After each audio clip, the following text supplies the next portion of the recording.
Welcome to World Talk with Friends, where the small world we live on becomes smaller as we discover neighborhoods all over the world by simply talking to our neighbors.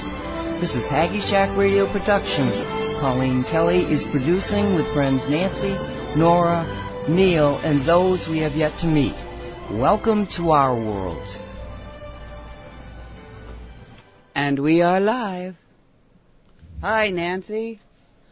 Hi, yes. Nora. We're here. Yes, we're here. Hi there, everybody. It is Nancy here, and this is World Talk with Friends. I've got Nora, Willow with you, and me, and Colleen, who is producing. It is March 8th, 2017. And how are you guys doing today? Because I've got to go turn off the fish tank. I realize it's in the background. Can you hear it? I'm not hearing it. No, not me either. Oh, okay. All right. Sometimes it's heard and sometimes it isn't. So, yes. How you doing, Colleen? You've had such an amazing, well, since we talked last, because the last time we talked, we announced a schedule change. Yeah. It turned into more. Is there anything you would like to, give the audience as far as, your version of what happened, if you think you need to?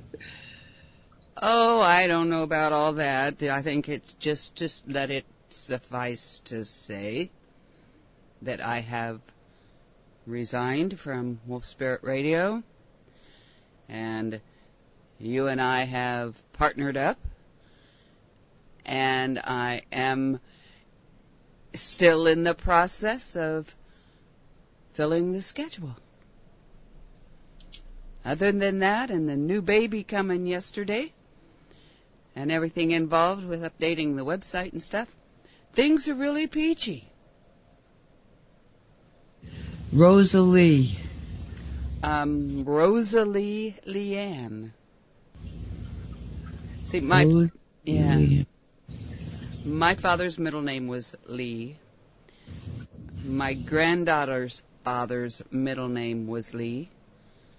So we got the Rosalie Lee Ann, and my middle name is Ann, so. Wow. That's so nice. Yeah, that is funny though, because they took care of three people in one name. Mm-hmm. Awesome. And a beautiful name. It is. That's very clever. Yeah. And she's doing good, Colleen? Yeah, she's doing good. I posted pictures in the chat of her yesterday. She's such a pretty baby. A lot of times newborns are beautiful to the parents. But I looked at her and I went, oh my goodness, she's so pretty. And maybe it's because I'm the great-grandma, but I think she is a pretty little and she was just a few hours old. So I can't wait for them to come home tomorrow. Well, don't you think that they look older when they're born than they used to? Because I look at these I've seen kids that, are just a few hours old, and I'm going like, this does not look like a newborn. This looks like somebody who's, been around for a couple of weeks at least. Right. And I have to say, too, that I was so proud of Jade, because she refused all the pain stuff they normally give you or try to give you. She opted for one shot and a pain shot, and they didn't inject all of that. So, a lot of women are going, knock me out, and Jade's like, no, I don't want all that stuff in my baby, so. Good for her. She's strong. She is, and that's how it should be. I'm hoping this taught her how strong she really is. Right. Well, if that didn't do it, certainly raising a child will. Is this her first baby? Oh, yes. Oh, bless her. Yeah, at the beginning it can be a little bit daunting, but it's an amazing experience. I think it's an honor to be able to to learn how to take care of another human being. Right. Well, and that'll be 4 generations under one roof.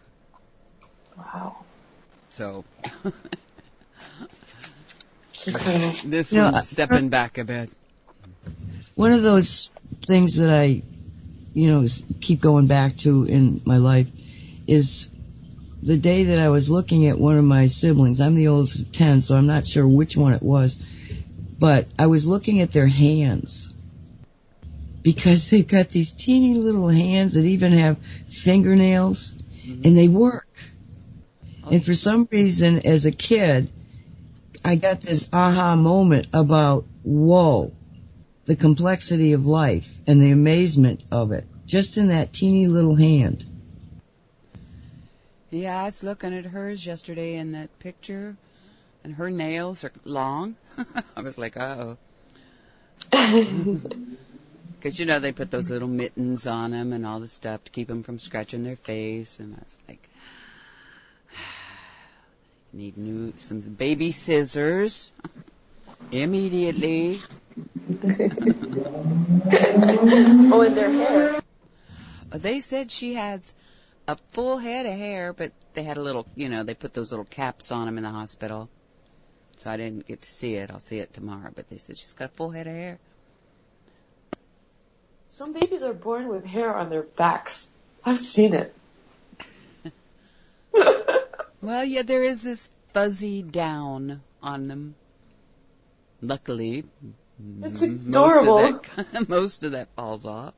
Yeah, it's not so cool for little girls, though. No, but it's just, they look like little monkeys, like little alien monkeys with hair. I'll never forget when my daughter was born. They took her out and they kind of gave her to me, put her on my chest, and she was looking at me, and her eyes were like, the pupils, or the whole thing was like, one was on the left and one was on the right, and I'm like, what the hell was that? And then I go, don't worry, it's normal. They're gonna get, fixed. Yeah, their eyes go crazy. Sometimes you're like, whoa. That freaked me out because it was my first baby, and I thought, there's something wrong with her. Yeah, it's a fascinating experience. And when my mom when she'd go to have a baby, she'd go down to this little hospital, and she'd stay in there like 5 days or more. Yeah.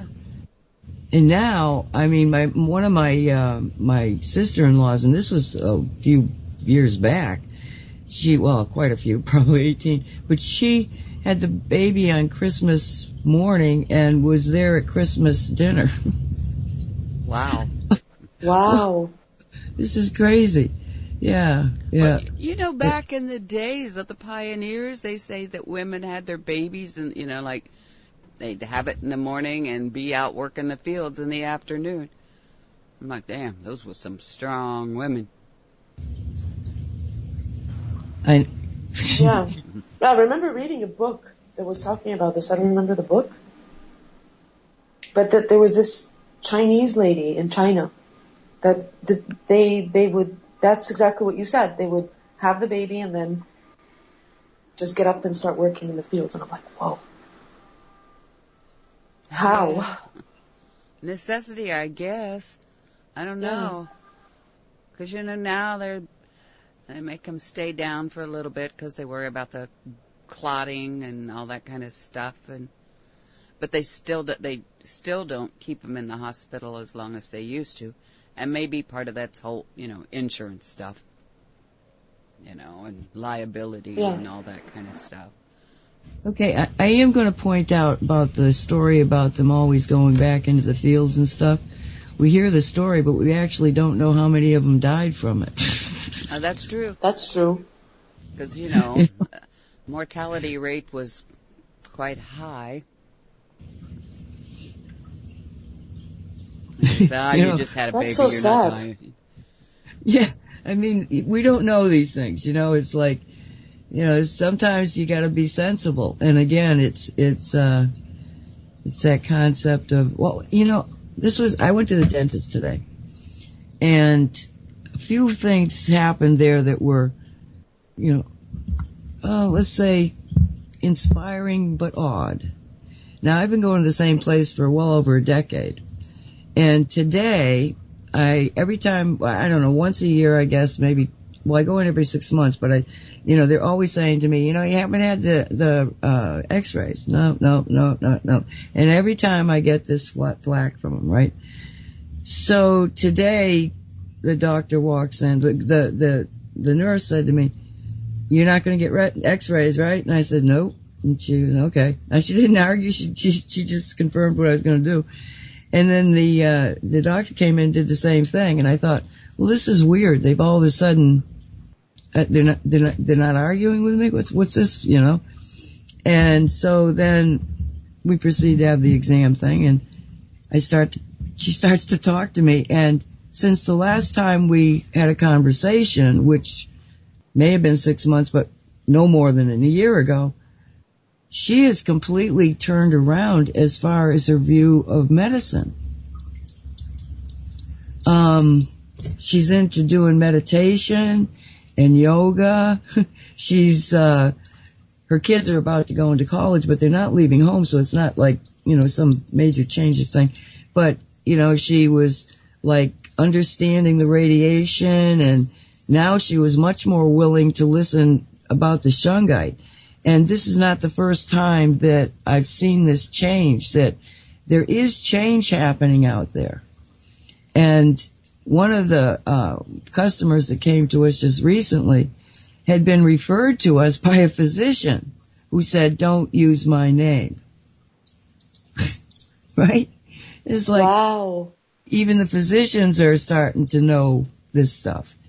And, well, they know it now. They're starting to, well, maybe they're just learning it. But there's a real amazing awakening. But the one that got me was that, like, again, I've been with these people for quite a while, and I'm standing there, and the doctor's there, and she's a woman, and the receptionist was there, and we started to talk about the power of women and the difference in everybody's view of who and what we are, that it was changing. And so I used the, analogy that we like about if the plane's in trouble and the oxygen mask drops down, you put it on yourself first, because you're worthless if you're not okay. And it was like the aha moments for these people. It was like, wow, that's true. And I really do think that we're going through an enlightenment, some kind of an ascension thing. And it's happening very kind of subtly and quickly and without any drama. Have either of you noticed that? Yeah, I have. I definitely have noticed it, and it is very subtle. But if you concentrate and are focused on the way people are behaving, you start seeing these things, as you said, these subtle changes. From my perspective, they're subtle, but they're significant.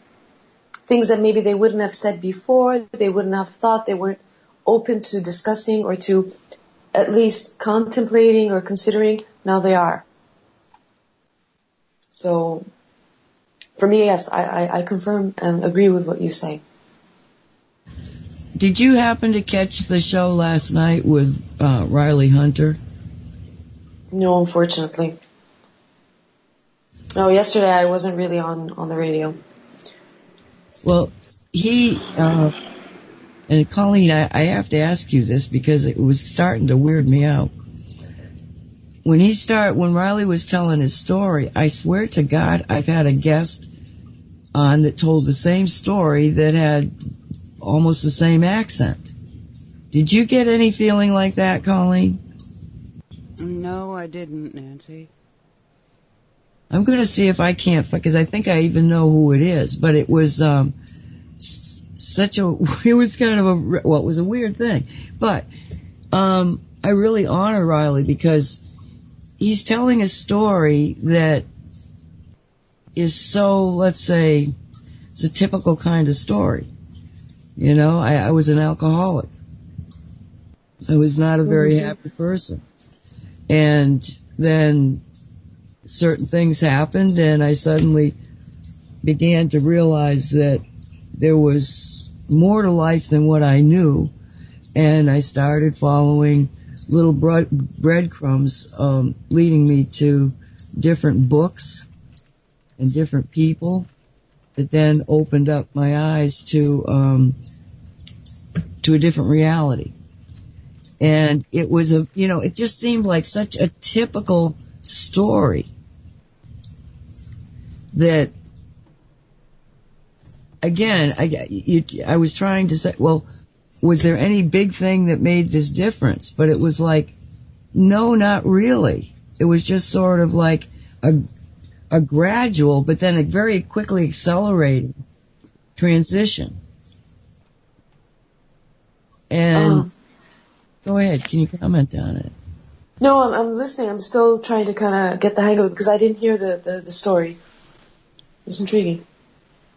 Yeah, but I'm saying, like, a lot of people, I had a near-death experience, or I saw a UFO, or I, was there when Kennedy died. Those things are impactful on a person, and so they kind of, like, open up to other realities because the one they were just in just seemed to shatter.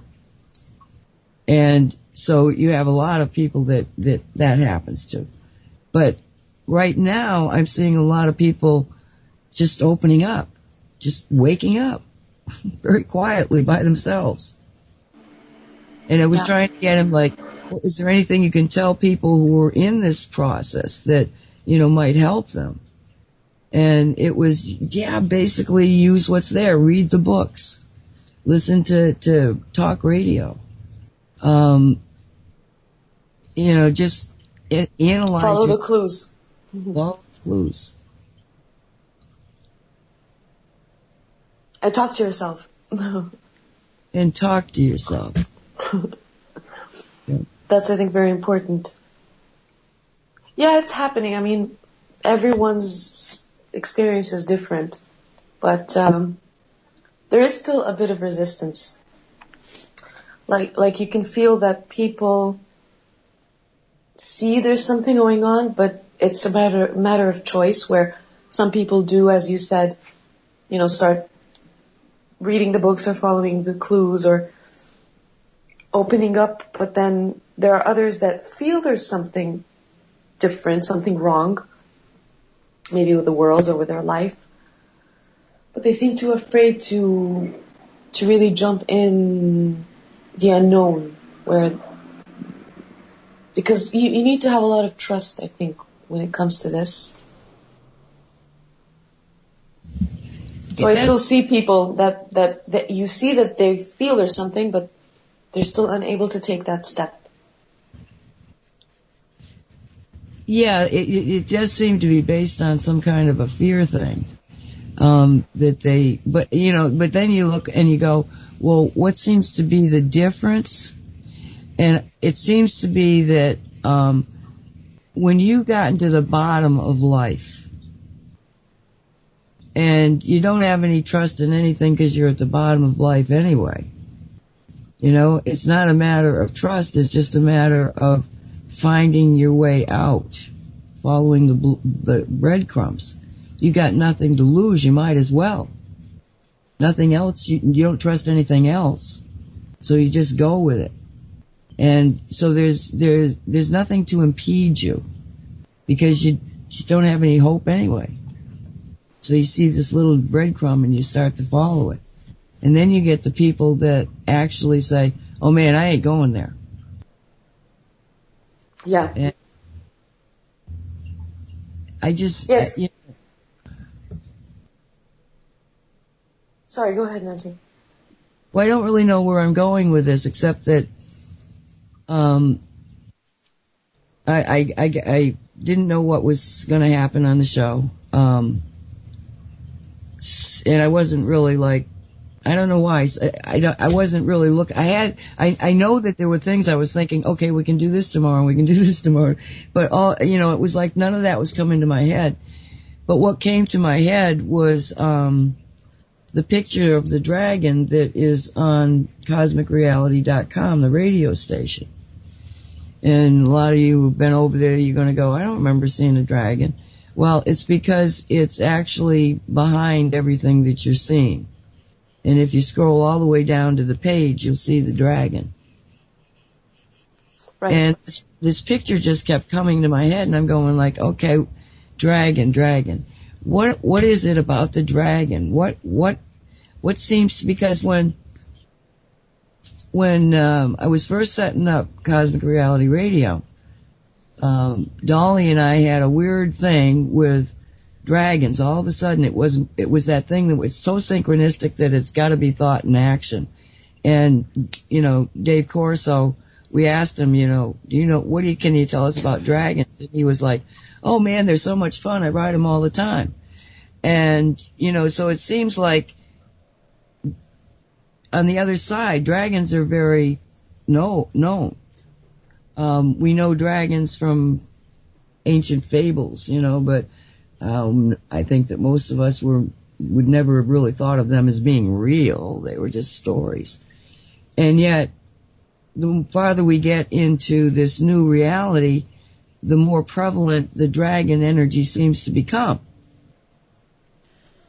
And so I said to you, Nora, I said, let's just see if we can't touch the guides and just kind of like talk about dragons and just tell what we're thinking, channeling. We don't channel, we sort of hear things, it's like a, group of people in your head, and they start saying, well, it's this and it's this and it's this, just to let it out there, to put the energy out there, just to let it go, because obviously if I'm fixating on it, it means that it's blocked somehow, and we need to get it flowing. Right. So I know I put you on the spot, but did you? No, not at all. Since we spoke about the dragon before, the show, I've been kind of getting into this kind of space of what do dragons mean to me. And dragons have always fascinated me since I was a kid. So the dragon theme has existed in my life.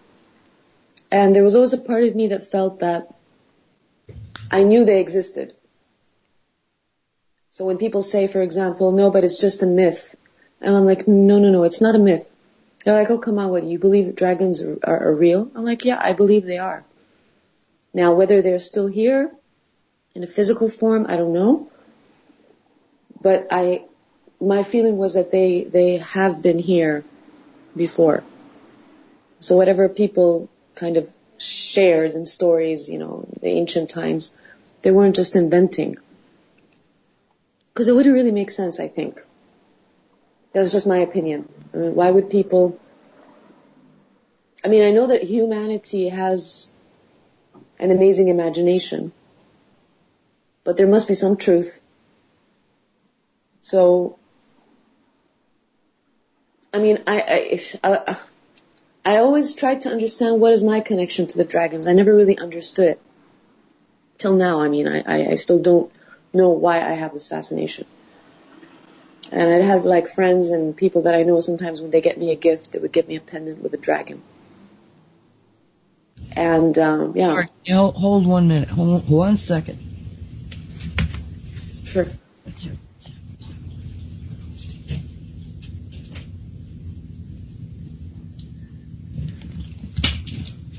Sorry about that. I saw a message saying something about fish tanks, so I decided I better turn it off, but I didn't want to lose what you were saying because I didn't have the earphones. Oh, no, don't worry. Well, as far as dragons go, yeah, I'm looking around here. I've got a dragon lighter that you click the top of its head, and this flame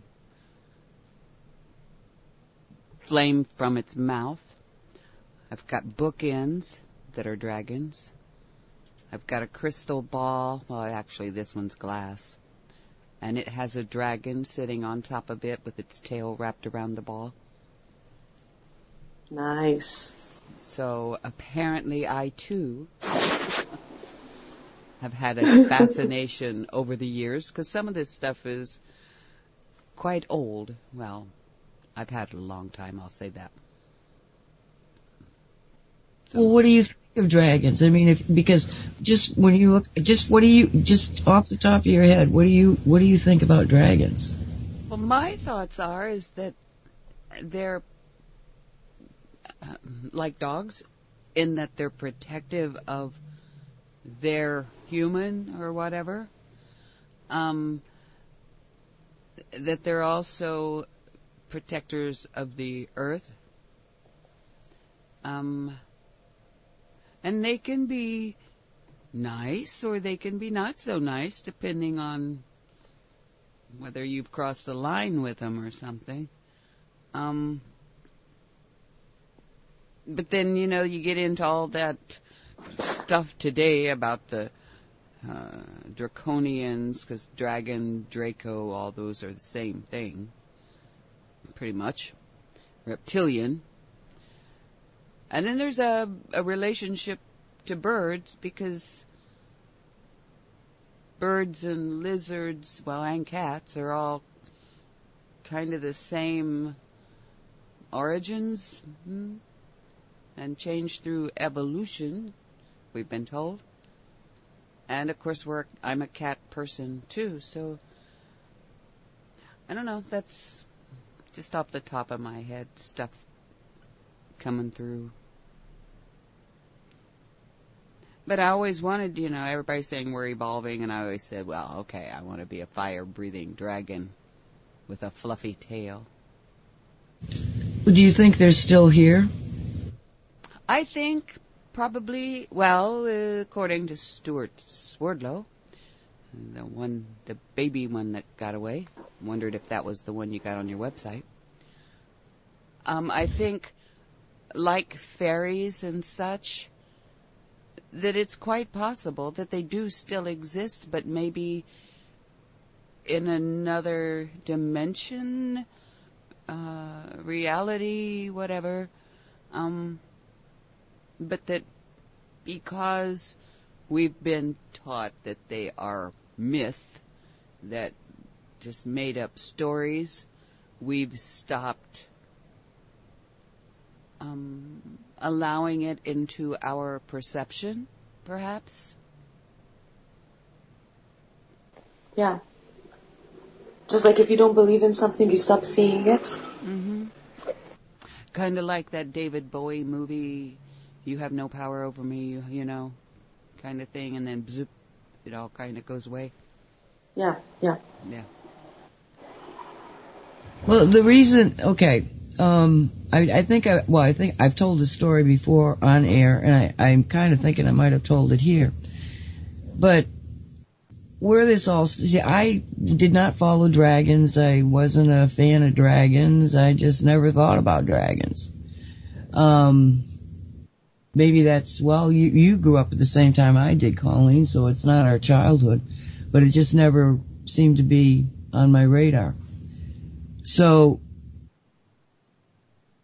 Gene Rockefeller had done this spontaneous remote viewing of Antarctica. And she calls me up and she's all excited and she tells me what happened. She said she realized she was in Antarctica because she'd been there before with Walt. And she saw all these people, all these seemingly dignitaries, not just from human, representatives, but aliens. And that, she said, and even John Kerry was there. Now, he's the Secretary of State, and at the time, nobody in the news was telling that Kerry was there, but Jean reported it to me before it was ever made the news. And she said, it's some kind of a surrender. And I said, who's surrendering? And she said, Kerry. And I said, what's he surrendering? And she says, I don't know. It's just what I'm feeling, So it was, that was about, the gist of the report. So I'm like, it was like, okay, but then the next day or so they started talking about Kerry being there, and I'm like, well, how come Jean gets to see this and I don't? And I was a little jealous, to be honest. And so I said, well, and I know that I can't get there. Just remember, she's special. She can get through, and I don't know how she gets through these things, but there's always psychic barriers anywhere in these areas. and a remote viewer would have a bitch of a time getting through if they could. And so I just don't like to go there because it's very scary. They put the fear energy out to the point that you've never been so afraid in your life. So I don't like to do that. So I asked the Jen, I said, Jen, can you get me in the back door? And they said, well, sort of. So they allow me to experience like a holographic depiction of the inside of different areas of Antarctica. And this is days after all this happened. And there was people doing their whatever they were doing, like workers doing their things. And I felt, well, it looked like a cave-like sort of thing, but in a weird way because you also had, like modern rooms in them too. So there was this cave-like stuff, but so you knew you were underground. And all of a sudden, it stopped being a holograph in that I was watching it. And I suddenly was inside a room, and it was very cave-like. I mean, this one didn't have, it wasn't fabricated to look like a human thing. It was cave-like. But the floor was it had tiles type of thing. And it wasn't too big, but, bigger than a normal room. And I'm standing there, and I'm going like, where am I? I mean, I'm like realizing I'm in there now. And I look at, and I'm looking at this, it was a dragon. And it was pacing back and forth, and mumbling, and very old. And I got to stop here to just tell you that there are different types of dragons, apparently. Some look like this one, which looked to be like a T-Rex kind of guy, with little hands in the front and a big, staunchy kind of legs, and the tail, and very like reptilian, look to it. Some dragons are a little bit less reptilian, that's all I can say, but this one was pretty reptilian looking.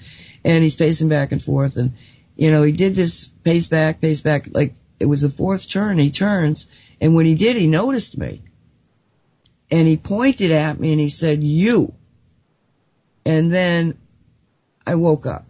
Now, when I woke up, I was very much aware that I'd lost time. I just knew it. I felt it like, okay, it was sort of like, one time I was in the hospital, and they gave me a drug that knocked me out so fast I was in the process of signing my name. I never even finished signing it before I was out. And the next thing I know, I was in my bed, and I'm like, what happened? And it was hours. It was sort of like I had that same kind of, feeling of disjointed time.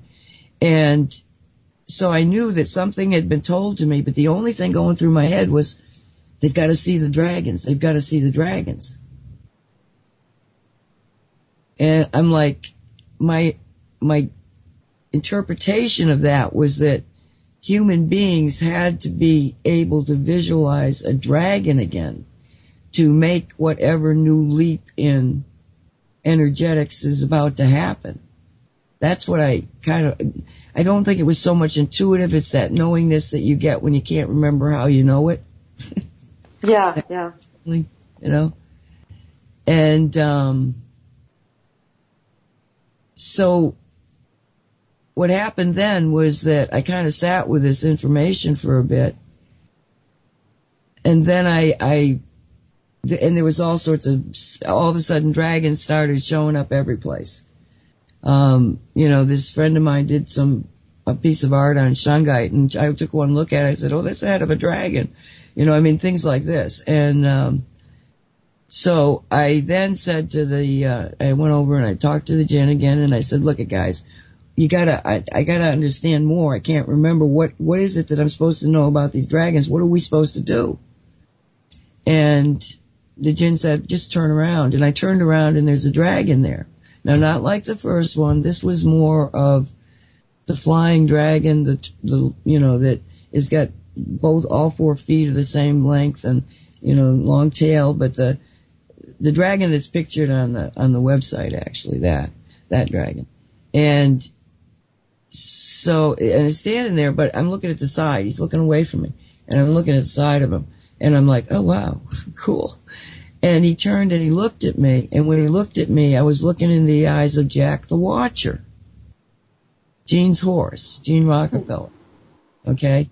So, I was like, Jack? And he was like, yes. I can have this low, rumbling voice, you know? And, well, it's telepathy, but there's voice stuff. I don't know how telepathy does that, but it does. Anyway, with them. So, the next thing I know is that, well, I don't remember walking over there and doing this, but the next thing I know, I'm right beside him, and I'm getting helped up to sit on top of him by the Jinn, and I'm on top of him, and he starts to move, and when he moved, he felt like a horse, and I went, whoa, you feel like a horse, and he turns around and looks at me and says, what did you think you were going to feel, you know? And then he takes me on this little voyage to get into the dream time of the people who were involved with the Dakota pipeline in Standing Rock.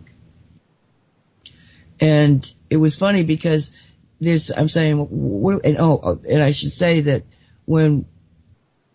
so we start moving, and I think that it's such a powerful experience that I was having that it was almost like I couldn't record it. It was almost like my 3D human brain couldn't take in the information, because you sort of get like these, it's almost like you're clipping it, you know, it doesn't feel like it's this one whole thing. It's like you sort of like become aware of.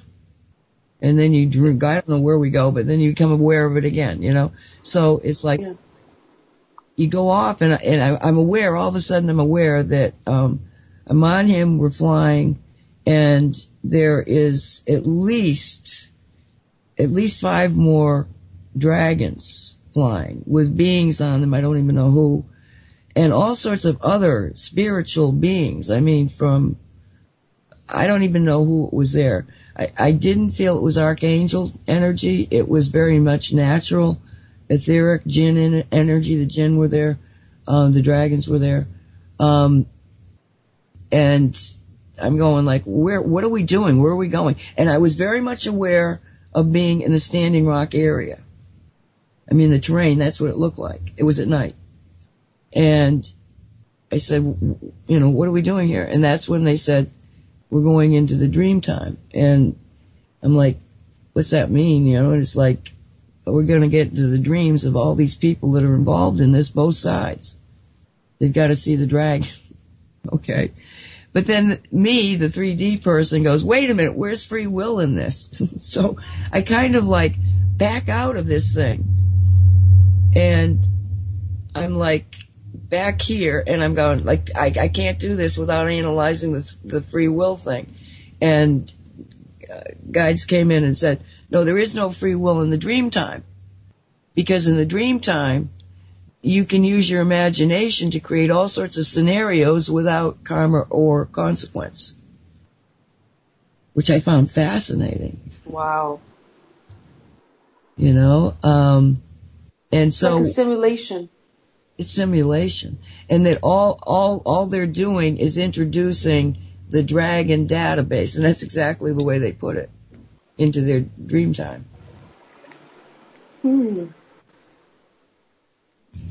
So then, wow. I guess I finished the mission because, I just found myself back on Jack. But that was very interesting to me so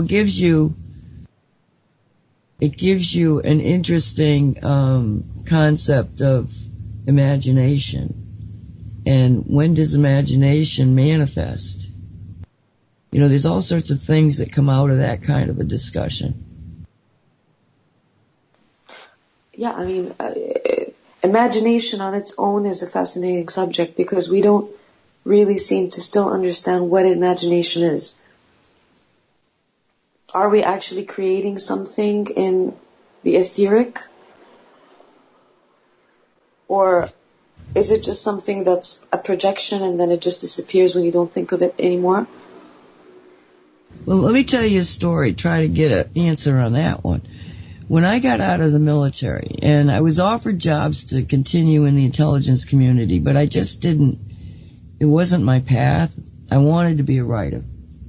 And so I get a job doing restaurant work, and I proceed to spend all my time writing. And it was because the first thing I started understanding was that it's like any other discipline, you have to practice it to be any good at it. So I just sort of started practicing, just writing different stories and just whatever came into my mind. And I'd been doing that for some months when I'm sitting there, and all of a sudden I went, oh my God, I realized that I had been writing a story. But I was writing, sometimes I was writing the front of it, and sometimes the end of it, and sometimes the beginning of it. But it was a story that if I sat back and I looked at it, I went, oh my God, all these people are connected. Because it was fiction. It was all fiction. Wow. It was like, what is this about? So once I saw that, I started to look at it as one complete story and started to develop it and kind of like bring it together. But again, I was working on different sections because, the title of it was Battle Captain. And the subject is a confrontation in Germany. And this was written when Clinton was just being elected president. So that's the political environment that was there. It was the 84. So you got this environment of the Soviet Union is disintegrating, but it's still there, and you have the NATO countries all lined up militarily in Germany, and that's where they thought the confrontation would really occur. It was right there on that border. So it was one of those big questions in military history and science of what that was. And so they would have actual exercises there once a year called Reforger, where American troops would come in and they'd play war against the Soviets. And the Soviets on the other side, they would play war against the Americans. It was like, saber rattling. So it starts there where the Soviets actually attack and what happens on the battlefield. Because one of my jobs in the military was to be able to fight this battle as a Soviet. I'd be the Soviet forces, and I'd go up against different levels of American forces. And I never once lost, ever, because it was a brilliant strategy they had. So in the book, of course, they do it, only except they stop, and they hold the Americans hostage. They basically come around and using the Audubon, circle them and are holding them hostage. And that's where all the action takes place. But it really tells the history of war through World War II, all the way back to World War II, through all the characters that are involved in it, right up to the people that are on that battlefield in 1984 in Germany. Now, the people that were on the battlefield on the American forces, I knew very well, even though they were fiction, because they were based on stories that I had been told by people who had been in Vietnam, in Southeast Asia. And I don't know whether it was a concept of being a mother and they wanted to confess, or they just felt comfortable with me. But I heard more stories of war than most people will ever hear. Men just would open up their hearts and tell me things that they had done and what they had thought and what they had felt.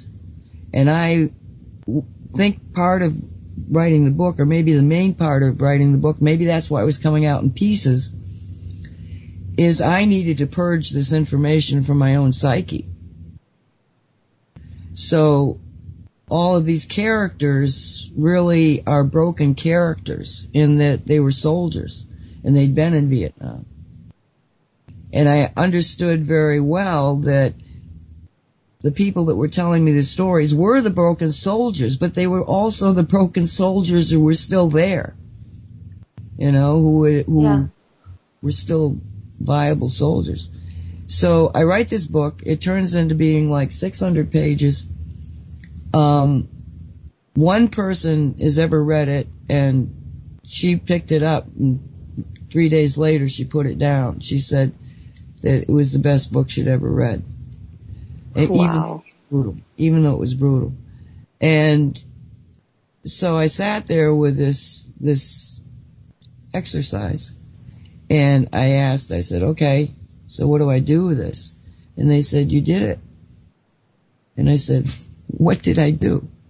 You wrote the book. Right. And I mean, I got into nuclear plants being used as weapons and all sorts of things. I had spacecraft, the shuttle was up there, I mean, all sorts of things. And of course, a large amount of psychic powers. Isn't it a hell of a book? Wow.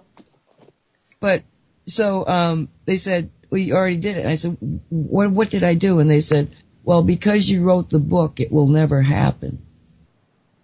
In answer to your question about imagination, Nora, long story. Yeah, I get you.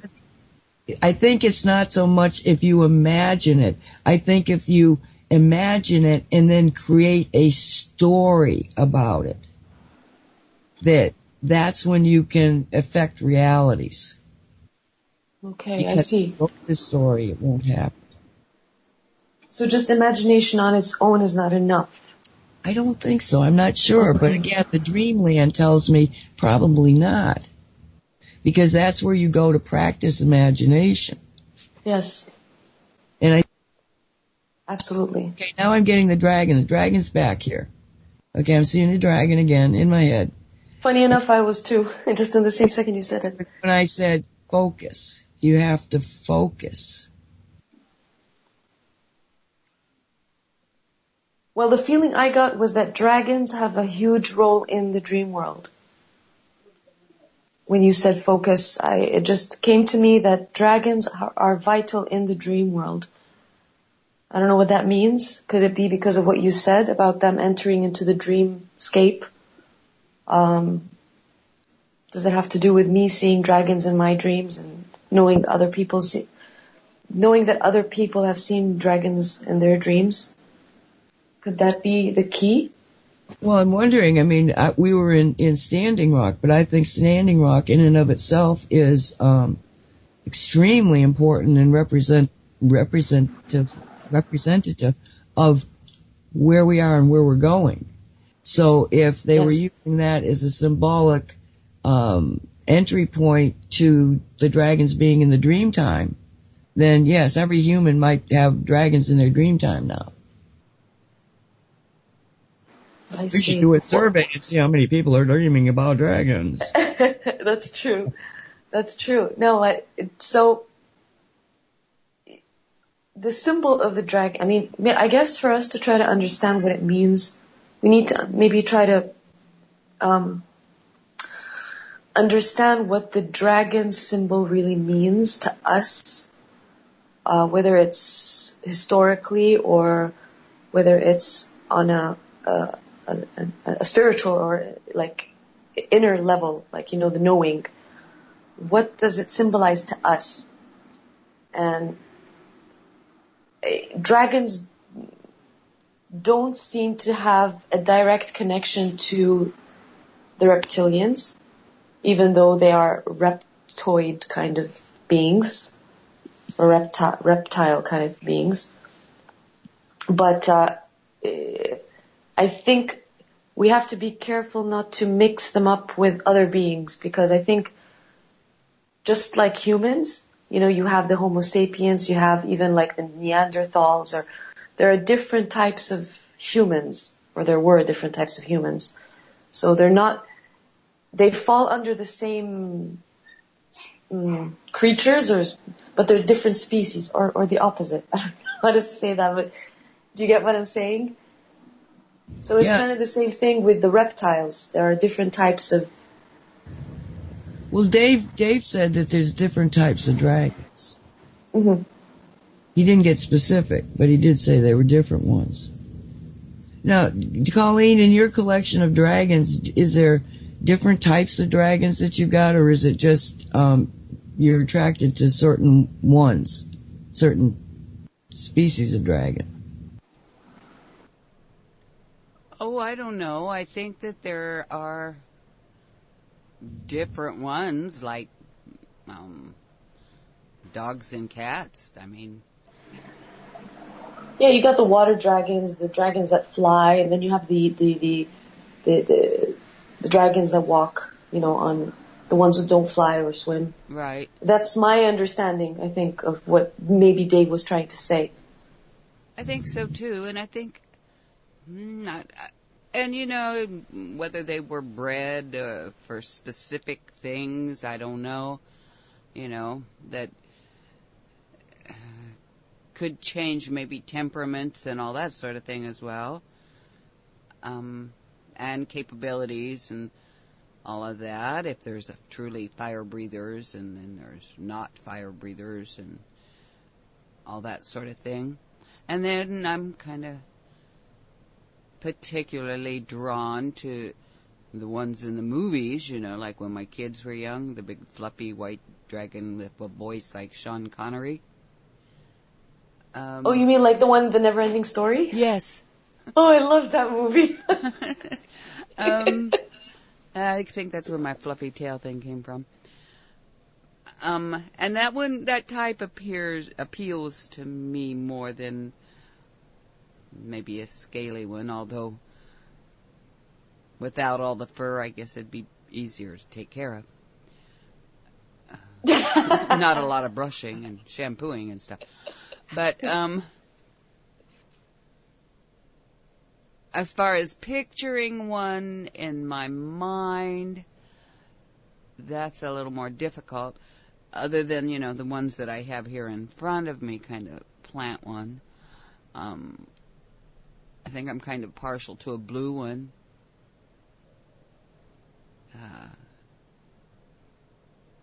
Don't know why blue, but all the ones I have are green, though. So, I don't know, because all I can really draw on are ones that, the pictures that I've seen. Well, I've got two of them that I've actually seen. This was a weird thing. So after that I had this episode with Jack as a dragon, I wrote Jean and I said, was Jack ever a dragon? And she said to me, "Are you kidding me? Even now he morphs into a dragon." Wow. So I guess she's seen him too.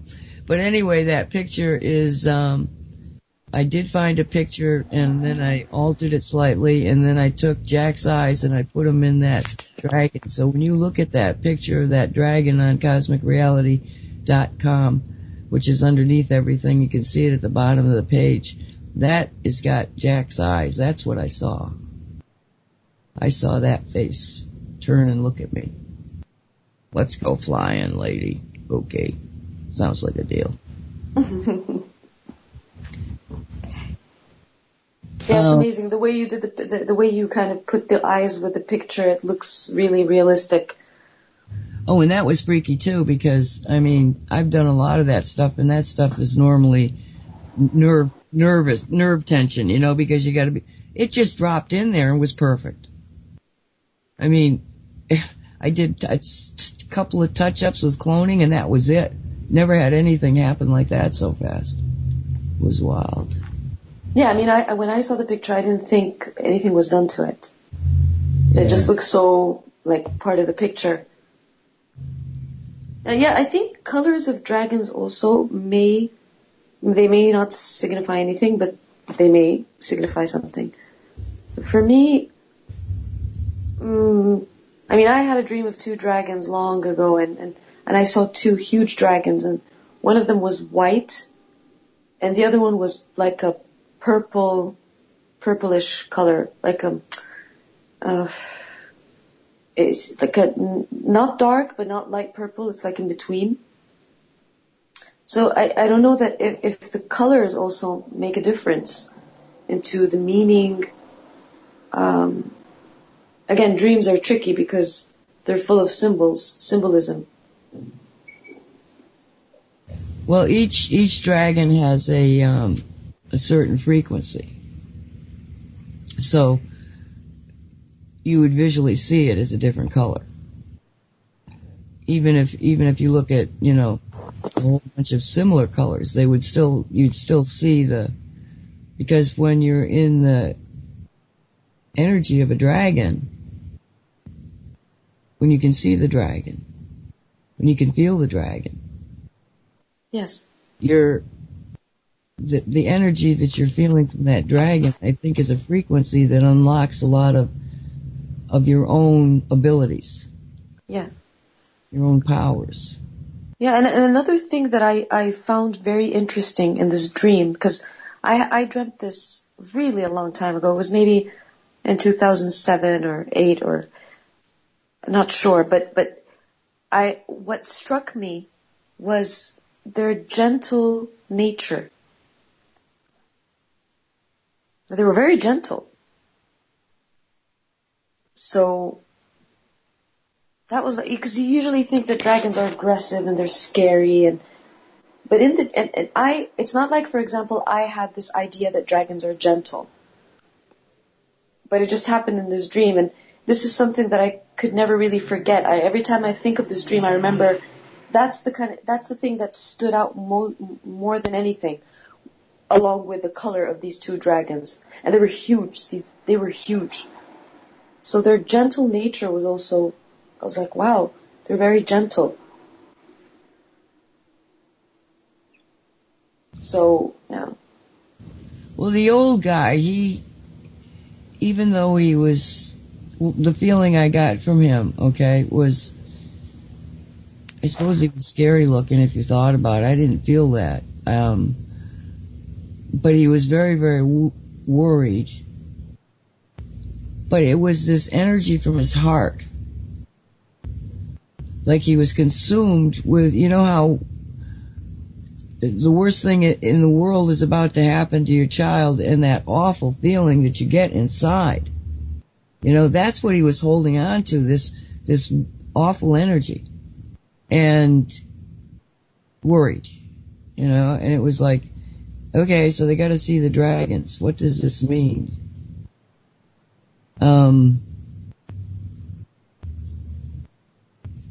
But the Jack Dragon, he was so full of power. I mean, immense power, but just sweet and controlled. Yeah.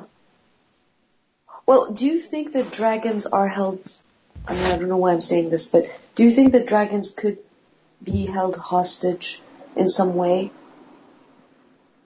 Oh yeah, they're screaming at me, yes.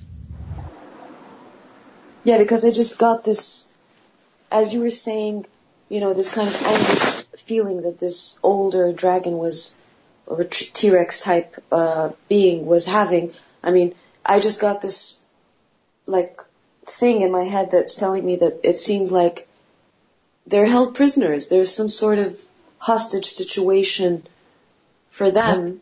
This is gonna sound crazy. What's new?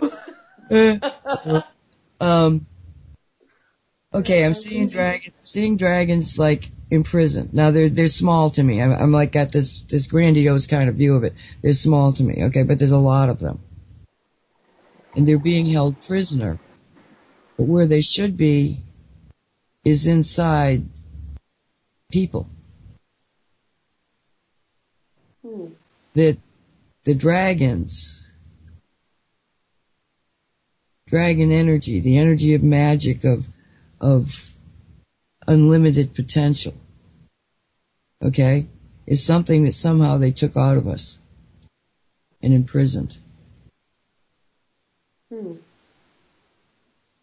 Well, that's interesting. Story. Isn't that an interesting? That is very interesting. And I'm thinking, so where does this put the physical dragon? So does this mean that dragons... Let's the top of the hour to talk about that. For the break. Right. I'm sure Colleen can give you a break. This is turning into a strange conversation. I love it. Me too. Be right back.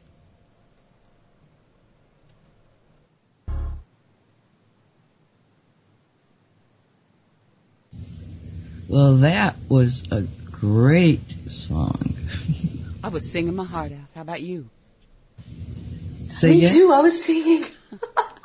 I said I was singing my heart out. How about you? I was just listening. I was singing. Interesting song. I love that song. R. Kelly. Yep.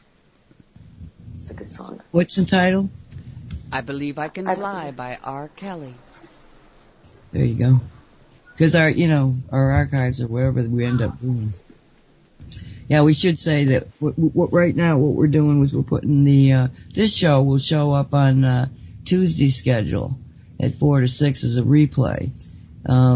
That's because we do want people to come to this show and from all over the world and to just tell your story. We've got it in an early slot so that it'd be more convenient for people. And please, get in touch with us. CosmicReality.net. You can go to the contact that's up now. I do have to put it up on the .com one. But, we want to be able to talk to, because I've learned so much talking to Nora and Neil from Bangladesh, that about different places in the world, because we're all the same sort of family. And so anyway, the archives. So right now we're trying to get them up on YouTube, every one of them. And you can go to, is it HaggieShackRadio? What's your station on YouTube, Colleen? It's HaggieShackRadio. I've got it up on my website. There's a link. Okay. Uh-huh. I've got to put that up on mine. And then you can go to Cosmic Reality, that studio. And you can go over to NL Hopkins. I've got a lot of the older ones from before this, but as soon as we made the station, I set that up. We're still building. We're still trying to figure it all out, but we're having a good time doing it, so we must be doing it right. Because if we're not having fun, we're doing something wrong. So we were talking about, I should say that you can go over to Haggie Shack and go to the donation button, okay? Donate to Haggie versus Cosmic Reality. We take donations, but it's for Shungite purposes. It's not for the radio. The company actually pays for the radio. So we don't need money if you're supporting radio. If you're supporting radio, support Colleen, please. And if you give her $30 or more, you will get 3 of the S4 stickers, which is a good deal because you're paying the same price you do on the store, but you're not paying shipping. So, you can do that for Colleen, and then you'll get yourself S4 stickers, and you will be happy. And then you want more, and you come back to me. Shungite changes your life. Yeah, it does. Mm-hmm. It sure did mine. Mine too. Yeah. It's an interesting thing. Thank you, Gaia. Yeah, and again, it's one of those kind of magical things. Maybe the reason that I can sit here and contemplate the fact that there may be supposed to be a dragon inside of me, to actually be able to instinctually think, that might be true. Maybe somehow or another, the really terrible thing they did to humanity was to divorce them from an energy field that should be there that's not, that we understand as being dragon energy. Well, I have a little thing. So, what if the whole story of the serpent was actually misinterpreted, as many of us think, and that serpent was actually a dragon? Well, you see that some dragons are portrayed as serpents, that they yes. don't have any legs. I wondered about this myself. I mean, what was it that was said? Oh man, we're going to get in trouble here, Nora. Aren't we already? Are we live? Oh no. When you think of the story, and again, to me, everything we're doing is just making up stories. And yet, you still gotta figure out what the story says, right? So, you got Adam and Eve, supposedly, the only people on the earth, and they're in this Garden of Eden, and all of a sudden there's this snake. They call it a snake. That's all we know. Snake. Or at least that's the translation. Good Lord, we could have been a lot of things if we knew what the original words were. But this snake has come down to us, so snake it is. So the snake says to Eve, I have delicious fruit here, you should try it. And she's like, no. God said that we couldn't eat of the tree of knowledge. This is a tree of knowledge, so it's the fruit of the tree of knowledge. I mean, I think a lot of people just kind of like brush that off, the tree of knowledge. Now, why would God not allow humans to have knowledge? Well, that was kind of her question. Exactly. And the response was, because if you eat from the tree of knowledge, you will be as gods. That's not the exact, I used to know this. Oh, gee. You will be as, you will be like the gods? Okay. If you eat from the tree of knowledge, you will know the difference between good and evil, and therefore be as gods. Mm-hmm. Now think about that. To be a god, you have to know the difference between good and evil. I mean, That's powerful. Okay, because right now what we're analyzing, and we're just analyzing it, this is all talk, okay, is to reassess what we've always thought was evil, which was a serpent figure saying, eat from the tree of knowledge. Mm-hmm. You know what I'm saying? Yeah. And yet, the tree of knowledge tells you the difference between good and evil. Do we know what's good and do we know what's evil yet? Mm-hmm. That certainly is part of awakening that, I was talking about in the beginning, is that things that you thought were good all of a sudden are turning into evil. And I'm sure that the reasons I'm trying to, what I try to do on these shows is really kind of open up to the collective consciousness. Just tell me what you guys want to talk about. Let's talk about it. So if I'm talking about good and evil again, and we're talking about the potential possibility that maybe, the serpent is not the bad guy in this picture. Now, so what was God's response to it? How did God react? Well, God knew that they had eaten from the tree of knowledge because they tried to cover their nakedness. Mm-hmm. Oh, you ate from the tree of knowledge. So, okay, they covered their nakedness. So what does this mean? Why? Because you know now, if you've eaten from the tree of knowledge, the difference between good and evil. Why do you want to hide your nakedness? What's that about? Yeah, because you lose your innocence. So knowing evil is losing innocence. And Adam and Eve must have been just like little children in the sense that being in this... Okay, so this is kind of how I see it. They were innocent. Extremely, completely innocent. They don't know that evil exists. They don't understand what evil is. They just are in the state of being, of innocence. And after they ate from the tree, they knew the difference. So they lost their innocence. But here's where the paradox is. That I think that what happened was good. Because I think the true evolution of spirituality is knowing the difference between good and evil and going back to that innocent state, even with the knowledge of evil. Now, imagine how powerful that is. It's easy to be... I'll tell you something that my daughter shared with me yesterday that shocked me. She told me something. She said to me, I remember, and it broke my heart because, you know, the way she said it, it was very, very touching.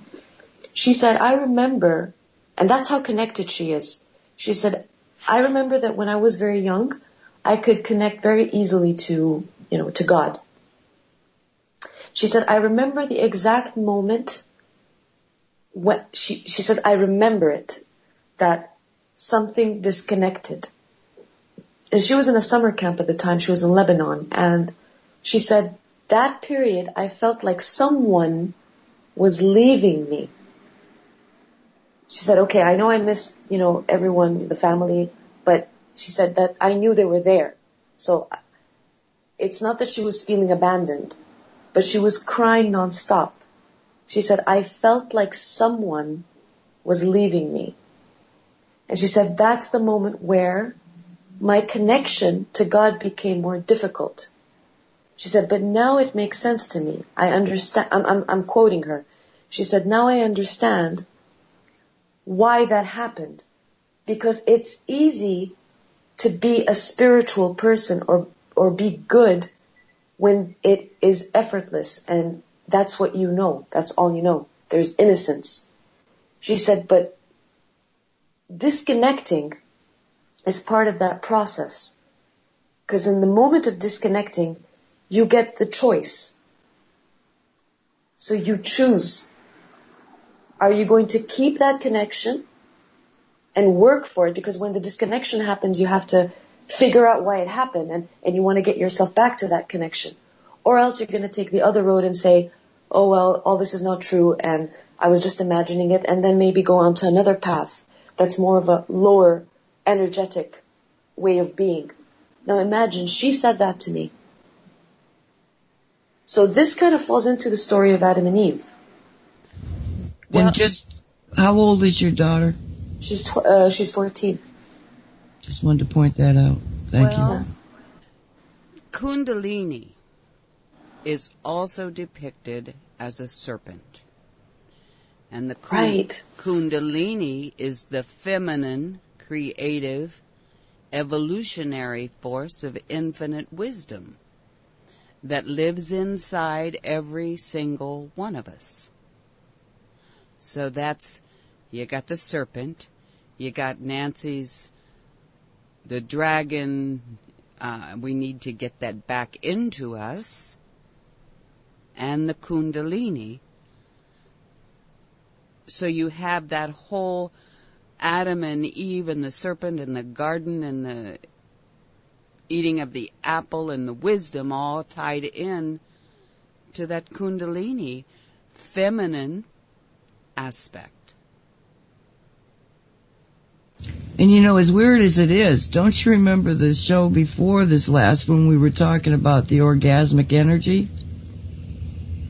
Yes. And that often, I see, I'm not exactly sure. Is that what they talk about the Kundalini energy, or is there even something more than that? Or are they simultaneous? Well, I think that because orgasm with its own sexual energy, I think it's kind of misunderstood. Because I think that orgasm is more about the energy of it than the sexual aspect. Because you can, in meditation, when you reach, this is hard to explain. Used to, when I meditated and would visualize the white light, the energy surging through my body, it was like a lifting up from the ground up, all the energy from the feet up, rising through, and I felt like I expanded clear into the whole universe. And that sensation was quite similar to orgasm. But was there? Yeah, it's like nirvana. There was no sexual data with it, or at least not for me. It was just a and powerful. So and it felt like it went like right up from the base of the spine, up through the spine, out through the top of my head. So for me, as far as I can determine, it was as a kundalini rising, Yes. lifting up, if that makes sense at all. Yeah, because I think as you said, because it's so misunderstood, and people, the ironic thing with this, the obsession with, with sex and these things, is I think on a subconscious level, people yearn for that reawakening, but because they don't understand it, there is this obsession. But if we're going to talk about the serpent being removed or the kundalini not rising, when that happens, let's say on a physical level, it stops. It doesn't, because the true sexual nature, whether it's on a physical level or on a spiritual level, because there are two things that are connected, the true function of the human being, the way God, I think, created us, is for it to have a full experience that starts from the bottom up, as you said, just like what you explained, Colleen, when you did the meditation. But I think there's a blockage. Just like emotional blockages, when you go to a psychologist or a therapist and they try to help you with your blockages, it's an energy blockage. When you are depressed, it's because you have energy blockages in your body, in your emotional body. So I think this is also what it is. So when people, let's say, perform this act, and they do have this experience of orgasm, it stops. There's a blockage. It doesn't rise up. And I think that's where the key is there. Unless you focus on it. Yeah, of course. But we're talking, of course, about the state of humanity, in the sense that they don't. I try to share with people this idea of the connection of the spiritual with sexual energy, and they look at me and they're like, "What are you saying?" They don't understand, because to them this is something bad. This is something to be ashamed of. It's something unclean. The idea of sexuality has been tainted. And of course, this was done on purpose. Well, if we go back to our previous conversation, it happened when they took from the tree of knowledge. Because that's when they knew of their nakedness and lost their innocence. So isn't that, do you think that's a coincidence that the first action, the first reaction that Adam and Eve did were to cover themselves? So there was an automatic feeling of shame, an automatic feeling of no more innocence. Because if you're innocent, you can walk naked and there's nothing in your mind. You can see another person naked and you're going to think anything. So that it's pure, innocent, natural. Even animals, they walk around. They don't have these. They don't have this way of thinking. It's just they're innocent. They're natural. Well, so it's the breaking of innocence. I think that whole they realized they were naked is kind of a metaphor for they were spiritual beings. And then the realization of being suddenly a physical being was kind of the shame thing. That to me is like the fall. When your pure spirit, pure energy, and then you ate of this apple or whatever the hell it was. That's a physical thing. That's a 3D earth thing. And to me, that's what the whole eating of that tree of knowledge was when they realized, that they're in this physical body all of a sudden. And, then they start experiencing feeling hungry and cold and all of those other things that we human creatures feel. At least that's the way I've often thought of that as I'm trying to make sense of that whole myth story. Yeah, I think what you have to do is you have to go a little farther into the story to where you pick this concept up, because when God realized they're naked, the statement made by God is that now that you've taken from the tree of knowledge, you have to experience the tree of life. And that's when they get thrown out of the Garden of Eden.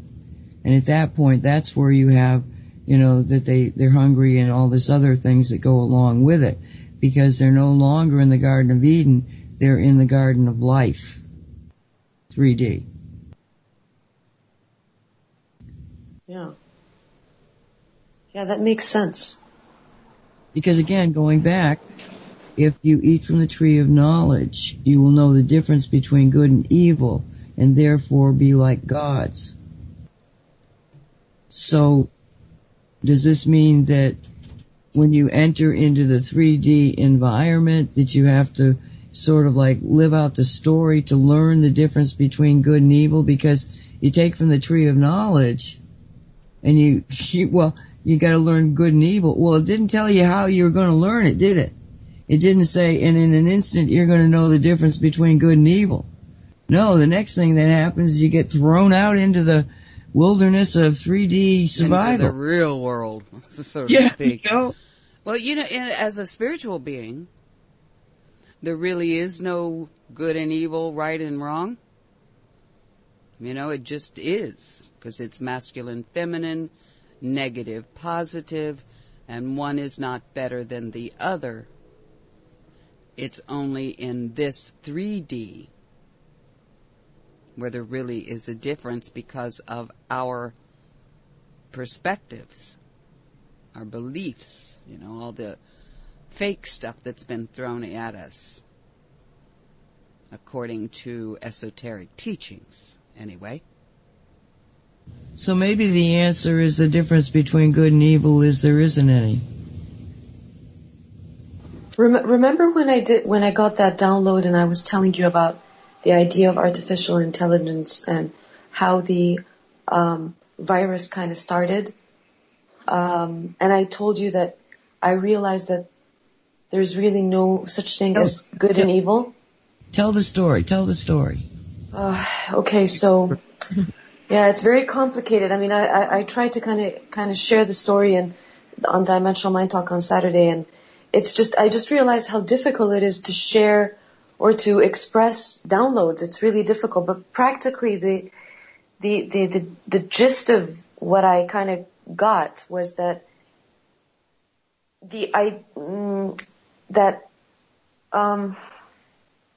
when the rebellion happened, it was these beings that wanted to experience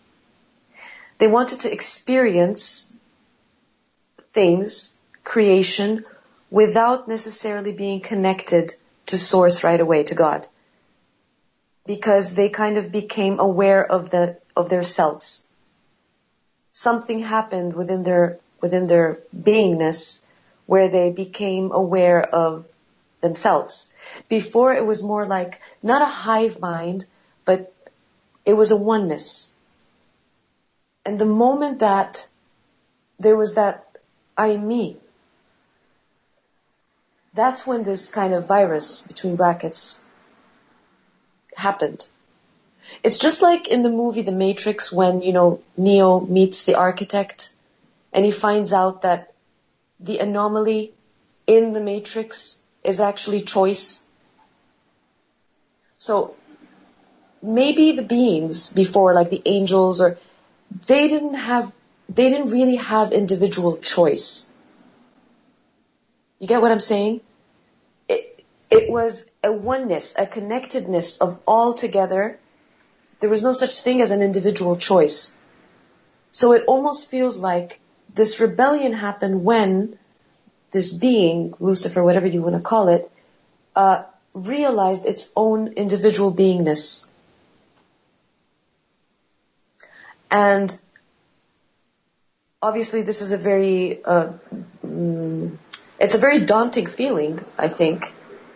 And, you know, when you get to learn something new, sometimes you don't really know how to act or react to it. So I think there was this breaking. Practically what I got was there was this breaking, this disconnection of saying, okay, I want to experience my own self and I want to make my choices on my own. And that's where I realized, is it really bad? So you get what I'm saying? It could be viewed negatively as, let's say, artificial intelligence or the archontic energies. They seem very evil. But what I got was, it was a need to break off because of this individual awareness. And then maybe it went wrong. Well, you know, what you're getting into is that concept of, okay, let's think of the mind of God, the source God, this amazing energy field that knows everything, is all powerful. I mean, assuming that this definition of God exists, okay, every time God thinks, it's going to manifest. Now,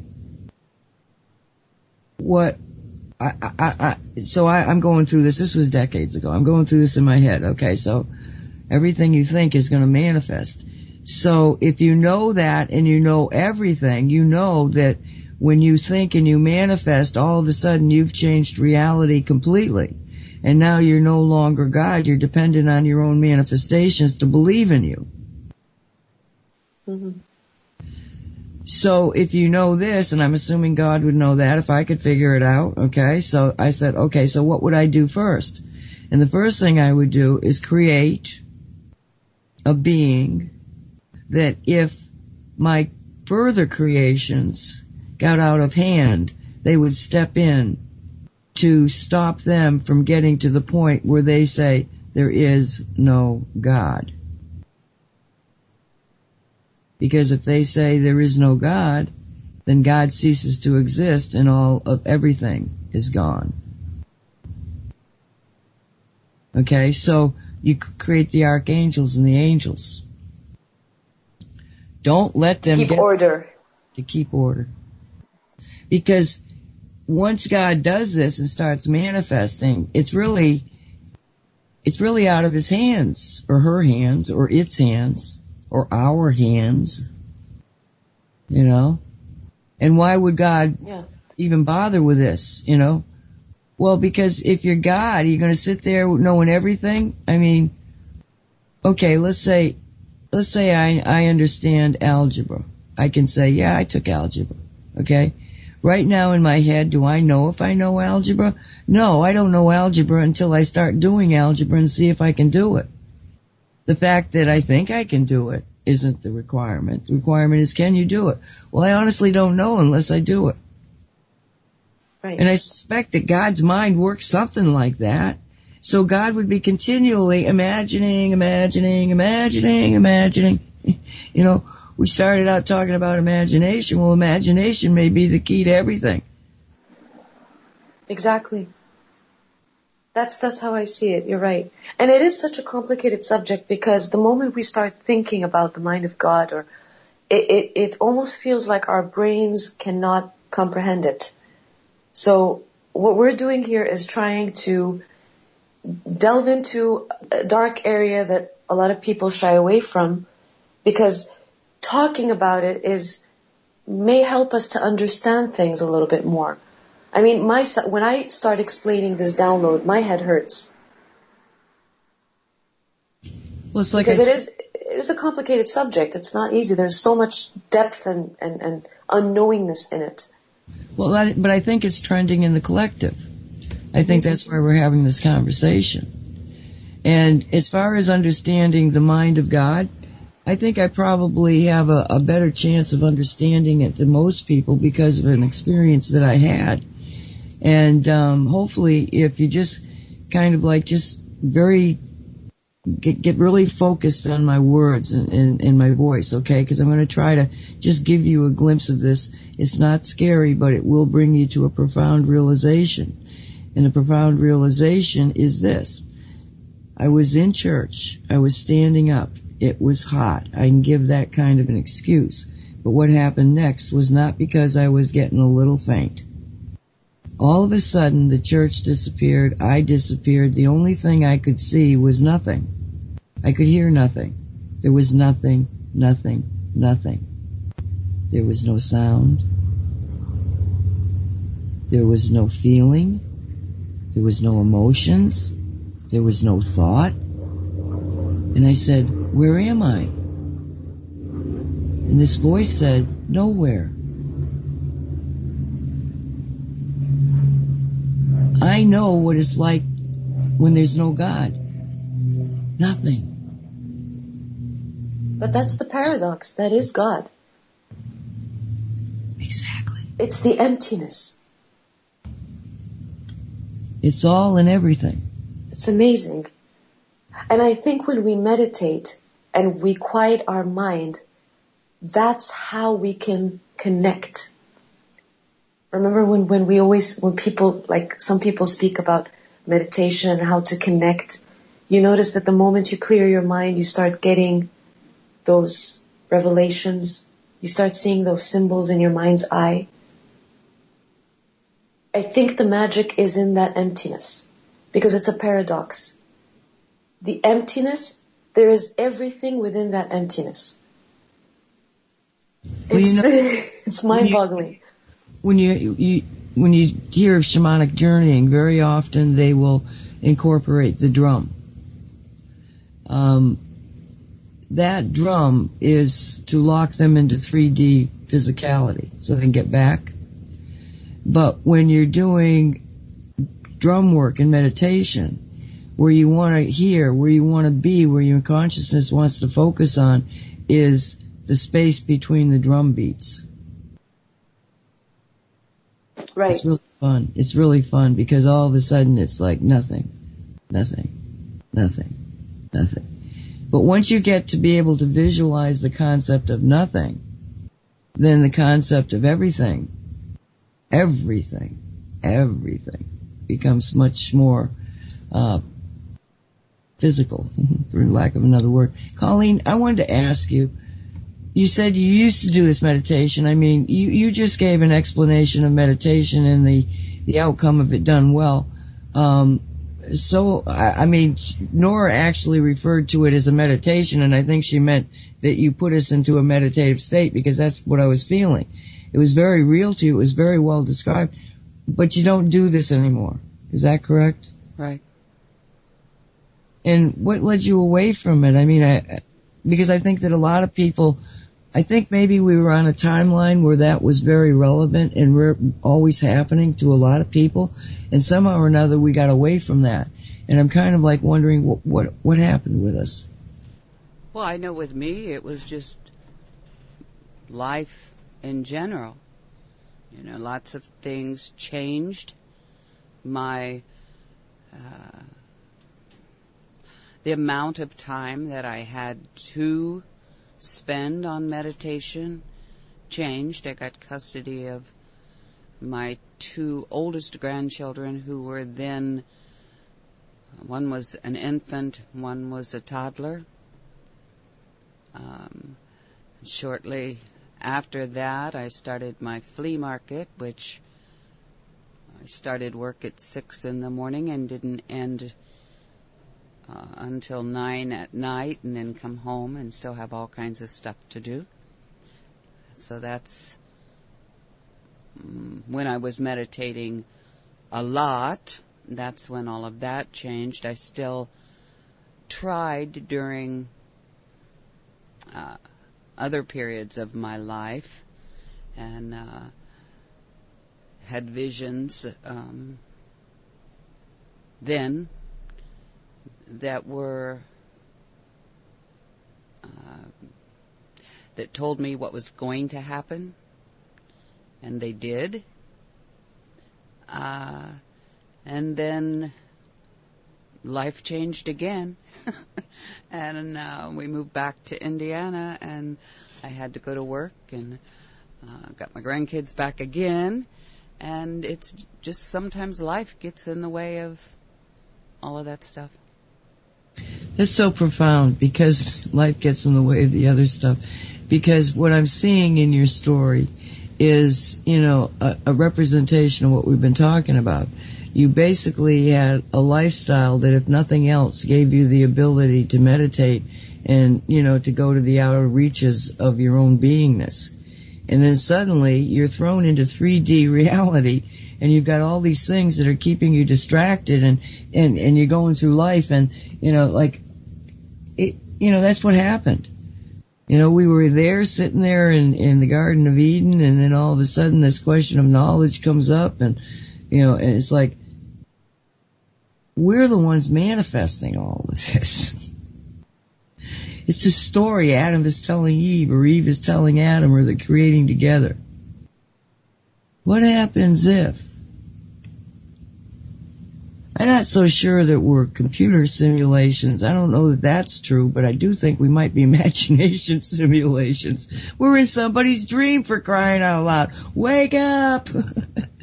Well, if we're all, as Jesus says in the Bible, know ye not that ye are gods, and that we're all connected to, well, people say God. I have trouble with that word God. I prefer source or whatever. But we're all connected to that, and that's who we truly are. And this physical self is just a temporary housing. And as you said, if God knows everything and, all that, I think that we as physical beings contribute to sources or God's experience in 3D. The old myths and stuff that, they had gods that had 1,000 eyes and all that so that they could see everything. I don't know how they heard everything, because it doesn't say anything about having 1,000 ears or anything. I think that's all metaphor for we as physical beings experiencing life on this 3D world. I'm sure there's other worlds where that's also true. That we're all part of that collective everythingness, if that makes sense. Yeah, it does. I tend to think abstractly. Do you feel the need to, or do you feel that you should need to feel that you should be going back into that kind of meditation? Yes, I do from time to time. And I do attempt. It's much, much more difficult for me now than it used to be. Used to, I could meditate with a house full of kids and dogs and cats and a husband. I could still block all of the noise and the activity out and still meditate and have the visions and go off somewhere. Because it did feel that way. It was like my body was meditating, but I was out somewhere else. But it is just much more difficult for me now, and it could be that whole everything in its own time sort of thing. But I do, from time to time, sit for a few minutes, and I have to sit on the bed or else I'm out. And do it. So, but yeah, I have felt for quite a while that I needed to somehow get the time, and I never really did it on a specific schedule. It was just when I felt like, okay, now's the time to do this. But I need to find that space and time, now, so that I can. Well, how about this? How about that we make the space and time on the show? Because what you demonstrated was that, to me anyway, Nora, if I'm wrong, you tell us, okay? Because I don't need to be right, I just need to know. So, but Colleen, if you could just talk people through for the same way you did it, every show that we do here, I think that it will give you, because all you do is on radio. So incorporate it into your life, which is radio, and make it part of all of our lives and share that. It might be what we need now. Maybe it is the place and space and time. Well, it would be a lot of dead air time. No, I'm just saying. Okay, everybody, I'm meditating now. See ya. Did you get that? This show's being brought to you telepathically. You should have your guest with Dolly. She'd love it.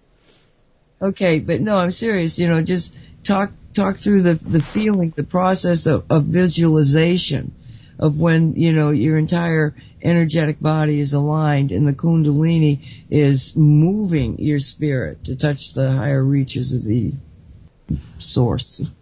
Well, I've got to say that I can't say often. I started to say often. I do that sometimes just by thinking about it, just by recalling that feeling. So maybe it's that I don't have to go through the whole process now. If I can, recall the feeling, see that light, and all of that stuff. Exactly, because you are there already. What I think happens, and this is why what I'm trying to get to kind of, is that we've done all these things. Okay, we've gone through the meditative process and the time and the space and the silence and all that. But now we know what that is. But more importantly, in the universe, it's still there. That moment and place and space and time, okay, is still there. So I think it's almost like a remote viewing thing. That we think of it, we recall it, and boom, we're right back there. That's the word. Clear? Yeah, that's the word. That's true. Recalling it. Because if you've experienced it, it's just like recalling the smell of a flower. The moment you recall it, you actually feel like you have the flower in your hand and you can smell it. Does that sound right, Colleen? Yes. That's why I'm saying when you described it, it was like, yes, I've been there too. And as you described it, you brought me back to that moment in time.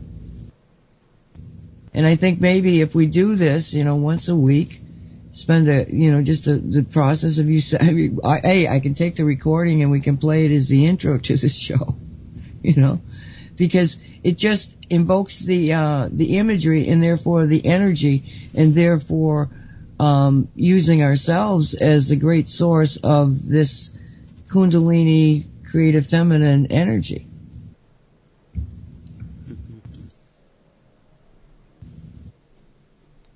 Well, I don't know.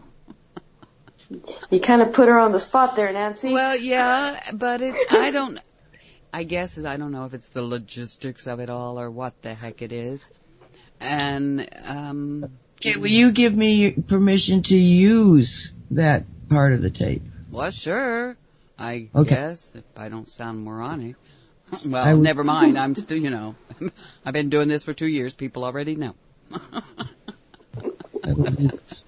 I'm having so much fun thinking about different for the 2 new shows, and we do have the 2 new shows, and they were great. They were great shows. I put together these intro outro things, and I had so much fun doing it. But I was also, for Nora, I did the Twilight Zone. That's so cool. Yeah, and the Star Trek one for Jan's show. But it's like I'm kind of got myself into this old TV show themes, you know? It's like there's some nostalgia seemingly. The energy of nostalgia seems to be permeating things recently. Is anybody feeling that? Off and on. Yeah, me too, off and on. Yeah, but more so than normal.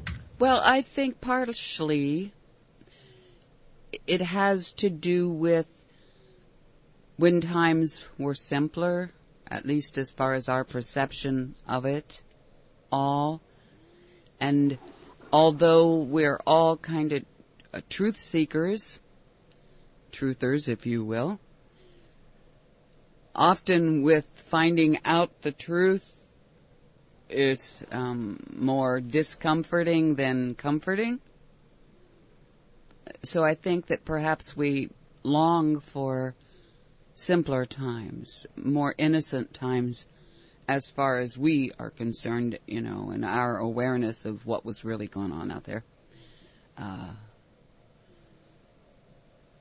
Music was, you know, I know you've been playing a lot of oldies, and I like a lot of the oldies too. They seem to have more heart, more feeling, more passion.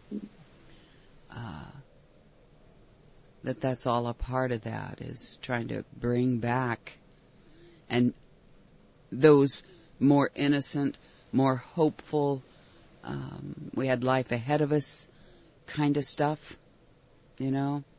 Anything was possible in our youth, you know. And now we're like kind of like winding down, sort of. That makes sense. Actually, I'm not winding down. I'm feeling better about what I can do. I mean, because before it was a matter of there were very few people that really understood what the problems were. And now we have a lot more people that understand the problems and a lot more people that understand the solutions. And that's what gets me excited, is that there's solutions now. You know, just there's so many different solutions. Every time you turn around, there's another solution. It's just a matter of what we focus on. Well, and that might be it too. You know, back in nostalgic times, we were a lot more self-sufficient. If we had a problem, we figured out the solutions instead of depending so much on governments and churches and all that to do it. You know, we cooked from scratch, we sewed, we made clothes, you know, we repaired things, and in today's throwaway society and our dependence on fast food and delivery and all that kind of stuff, I think there's a whole lot of boredom because we're not doing stuff for ourselves and realizing our own abilities and powers. Right. Yeah, I think society has become too lazy, and when you become lazy, you start indulging in things that are meaningless. So this is how I also see the younger generations, I mean even, you know, 30s, and just, you know, it's like, oh, I'm bored, I just want to go out and waste time. Like, it's distraction. They always try to find distractions to fill that emptiness, and there's no more patience. It's like everyone wants their needs satisfied. Don't you think it's the self? That it's exactly what you said a little bit ago about the dream you had concerning the self in the AI. It's like what you were saying, if I remember correctly, it was the realization of self that started everything happening. Yes. And now everything out there is trying to take away the concept of self by the ways you're just explaining. Sorry to interrupt you, but No, not at all. the connection between the first story and what we're talking about now. And do you want to go back to that story? Because we might have not quite finished the punchline. No, I think just what you just said, Nancy, that it's a paradox, because there's nothing wrong with realizing the self. It's the way the self creates its own individual choices, how the evaluation of choices are still for the good of the whole. So you see, it's a paradox, because you are doing things that you want, but you're doing them selflessly. Practically every choice you make it with an awareness that it's you who's making that choice. But I think there is the opportunity to choose whether you're going to be selfless or selfish. And being selfless doesn't mean that you are sacrificing yourself for others. It's loving yourself, giving yourself the well-being you deserve, and as a consequence, you can give it to everyone else. And I think that's where the virus kind of became a problem, because instead of going in that direction, we went into a direction of self-service. So, I mean, as simple as it might sound, it's very complicated. I think also because we might be getting jammed. I had something in my head, and I couldn't hold on to it, and it has something to do with the understanding of self. Oh, okay. When you're selfless, okay, when you're in a situation, not a suffering selfless, okay, a selfless, an empowered selfless, it's because you realize that everything that exists is you. Exactly. So there's nothing wrong with actually acknowledging that you are like the I. So there's nothing wrong with saying I am, but I am is part of the we, which is I am still. You get what I'm saying? It's a weird paradox. It's multi layers of consciousness. Yeah. That at the end is the whole, which is God, the mind of God. Mind of source. Let's use source. Source, yeah. I prefer source too. Yeah, let's just kind of let's try to agree on certain terminology, because we, continually flip-flop, but between us guys, we'll decide that source is what we want to say when we think of the all-knowing, all-powerful entity that created everything. Right. It's imagination. It just started thinking, oh my God, what have I done now? We're almost at the end of the show. So this coming Saturday, Nora's got her show again, Dimensional Mind Talk, and it's going to come on at noon Eastern, and it'll run till 2. And do you have anything planned yet? Yes, I have a really great announcement, actually. I'm going to have a very special guest who has confirmed that she will be on the show with me, and that is my daughter.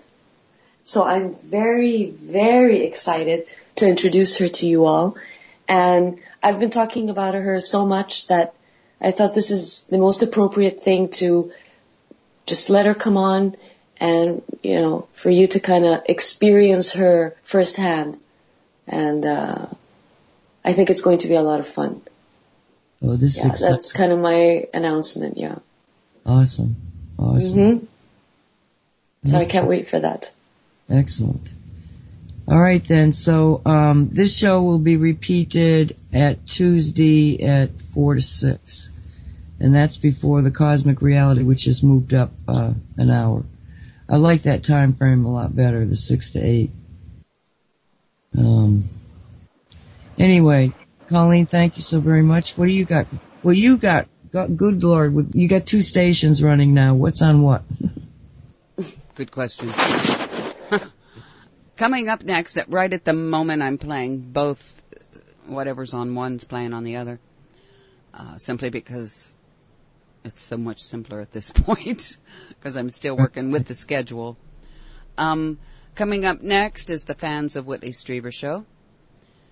His guest, Robert Schoch, I guess it's Schoch, S-C-H-O-C-H, New Forgotten Civilization Discoveries, the role of solar outbursts in our past and future, and now he's back with mind-bending new discoveries about why a great and very different past civilization disappeared, and why we should look at it very carefully to understand both the perils and the promises of our own future.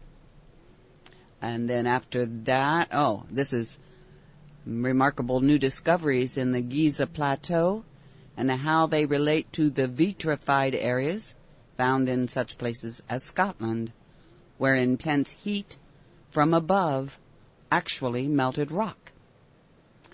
And then there's Jeremy Vainey's Abductions and the Languages of the Heart.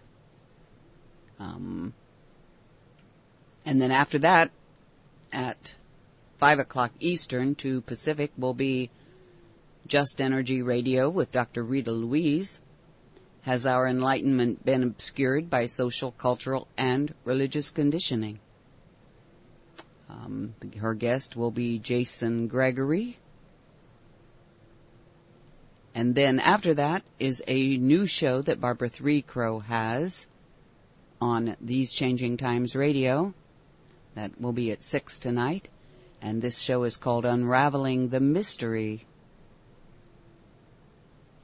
And then I'll end the evening. Well, no, I won't, because there's something after that.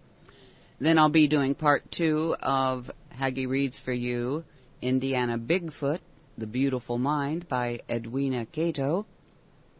And I'll finish up this evening with another show from These Changing Times Radio.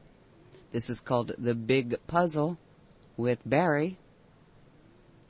And then we go into Producer's Choice, which will be replays of today's shows. Awesome. So go over to HaggieShack.com and, you can have a day of it, listening to good stuff.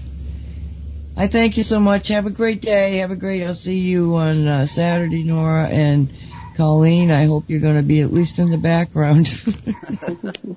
Oh, I'll be listening, seeing if you're going like, what's going on? Right. And, just have a marvelous time when Rosalie gets there in your arms. She should be home tomorrow. Oh, Right. Bless her.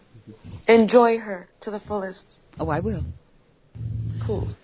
Thank you both. Thanks, Colleen. Okay. Thanks, Nancy. Thanks, everybody out there. We'll see you Thank next. Be safe. Bye-bye. Bye. Be safe. Bye. Thank you for visiting. You have been listening to World Talk with Friends, a Haggie Shack Radio Productions simulcast with Cosmic Reality Radio.